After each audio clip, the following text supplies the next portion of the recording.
প্রথমেই পুজো কমিটির পক্ষ থেকে জামাইদার জন্য একটা জোরে হাততালি।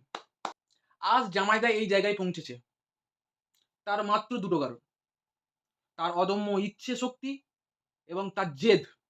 তার জেদ আজকে সেখানে নিয়ে গেছে। আমরা তো শেষমেশ ছেড়ে দিয়েছিলাম। জামাইদা আমাদের সঙ্গেই ছিল। আমরা শেষ মতন ছেড়ে দিয়েছিলাম। আমরা ভেবে নিয়েছিলাম না, আমাদের দ্বারা হবে না। কিন্তু শেষ মুহূর্তে জামাইদা এসে আমাদের বললেন, "দেখো, হার মানলে হবে না।"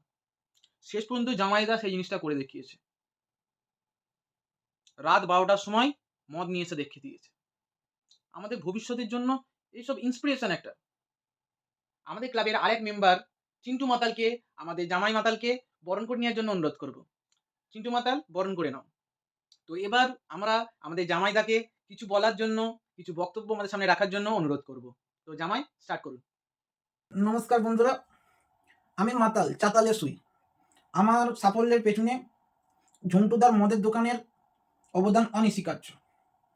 লাস্টে আমি একটা কথাই বলবো, আজ সরস্বতী পুজো, আমার জন্য একটু পেক বানাও।